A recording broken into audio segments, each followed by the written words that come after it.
एक खास बात और मैं बता दूं कि जो बी आर अम्बेडकर थे वो ऐसे ही ड्राफ्टिंग कमेटी के चेयरमैन नहीं बन गए।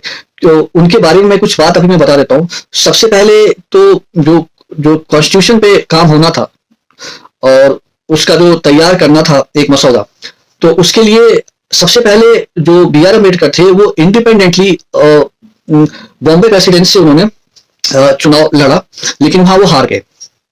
फिर उसके बाद उन्होंने बंगाल से चुनाव लड़ा और वहां वो इलेक्ट हुए, लेकिन हुआ ऐसा कि बाद में पार्टीशन हो गया। पार्टीशन होने की वजह से वो फिर अपना सीट वहां से गंवा दिए।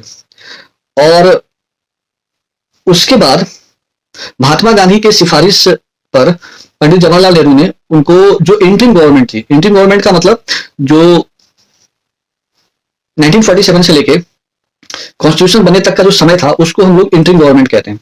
तो उसमें उनको लॉ एंड जस्टिस मिनिस्टर के रूप में लाया गया, नॉमिनेट किया गया उनको बॉम्बे प्रेसिडेंसी से, उनको नॉमिनेट करके लाया गया। हालांकि ये बात सही है कि महात्मा गांधी और बी आर अम्बेडकर में आजीवन दोनों में नहीं बना, क्योंकि बी आर अम्बेडकर चाहते थे कि जो दलित समुदाय है उसके लिए एक, उनका मानना था कि एक सेपरेट इलेक्टोरेट होना चाहिए, जबकि महात्मा गांधी नहीं चाहते थे कि उनके लिए एक सेपरेट इलेक्टोरेट हो, क्योंकि उनका मानना था कि अगर हम सेपरेट इलेक्टोरेट देते हैं तो आपस में ही बहुत सारा बंटवारा हो जाएगा।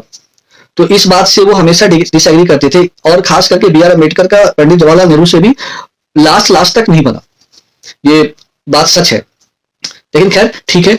लेकिन एक बात था, उनमें वैचारिक मतभेद होने के बावजूद भी एक दूसरे को लेकर के जो रेस्पेक्ट था, वो जानते थे कि उनको समझ बेहतर है, वो संविधान बनाएंगे तो वो बेहतर ही बनाएंगे। तो इसलिए उन्होंने सिफारिश करके, महात्मा गांधी ने सिफारिश किया पंडित जवाहरलाल नेहरू से, और उनको लॉ मिनिस्टर बनाया गया। लॉ मिनिस्टर के साथ साथ ही उनको संविधान का जो ड्राफ्टिंग कमेटी है उनका, उसका उनको चेयरमैन बनाया गया।